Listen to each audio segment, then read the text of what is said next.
Bonjour chers frères et sœurs de l'église de Jésus, nous sommes aujourd'hui le 8 juin, le mercredi 8 juin 2022, et nous allons méditer ensemble Exode chapitre 20. Dans les versets 1 à 17, nous retrouvons le texte du Décalogue ou des 10 commandements qui représentent le cœur de l'alliance de Dieu avec son peuple. De façon générale, nous pourrions diviser ce passage en deux parties. Tout d'abord, les 4 premiers commandements qui décrivent la relation de l'être humain avec Dieu, et les 6 derniers qui décrivent la relation de l'homme avec son prochain. J'aimerais, dans cette capsule, mettre l'accent sur les versets 5 et 6, où certains y ont vu le lien entre les générations, le lien marqué par le péché. Pour qu'une génération soit délivrée, il faudrait qu'elle identifie le péché qui la lie aux précédentes et briser ce lien. J'aimerais vous suggérer que ce n'est pas la bonne interprétation du texte.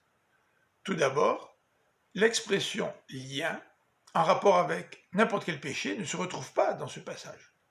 Il est plutôt question de solidarité. Et il est plutôt question précisément d'idolâtrie et pas de n'importe quel péché. Regardons un petit peu cette question de solidarité.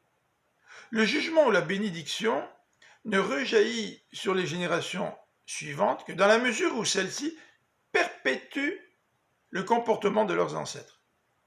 Chaque génération influence la suivante. Si une génération tombe dans l'idolâtrie, la suivante risque d'y tomber aussi, et de façon beaucoup plus grave.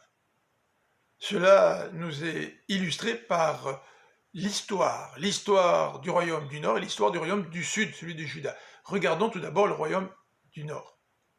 À travers les générations, les tribus dans le Nord sont tombées de plus en plus dans l'idolâtrie, jusqu'au point où elles ont subi le jugement de Dieu sous la forme de l'exil. En ce qui a trait au royaume du Sud, Juda, à plusieurs reprises, certains rois se sont distingués en revenant à l'adoration de l'Éternel. C'est-à-dire qu'ils n'ont pas suivi l'exemple des générations précédentes qui étaient tombées dans l'idolâtrie.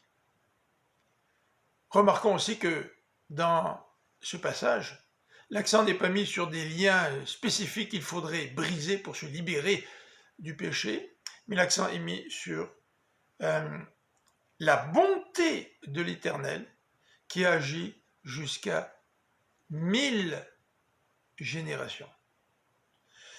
Les versets 18 et 21 se terminent par ce récit qui nous parle du peuple, le peuple qui a peur à cause du tonnerre, des éclairs, de la fumée, et qui demande à Moïse d'être leur intermédiaire entre lui et Dieu. Le Nouveau Testament nous dit que Jésus est un intermédiaire supérieur à Moïse. En fait, la Bible nous dit qu'il n'y a qu'un seul intermédiaire entre Dieu et les hommes, Jésus-Christ. C'est par lui que nous obtenons le pardon de nos fautes, et c'est par lui que nous pouvons obtenir la paix avec Dieu et la vie éternelle. Les versets 22 à 26 terminent ce chapitre 20 par la loi sur les autels. Que le Seigneur vous bénisse et que je vous souhaite une bonne fin de journée. À bientôt.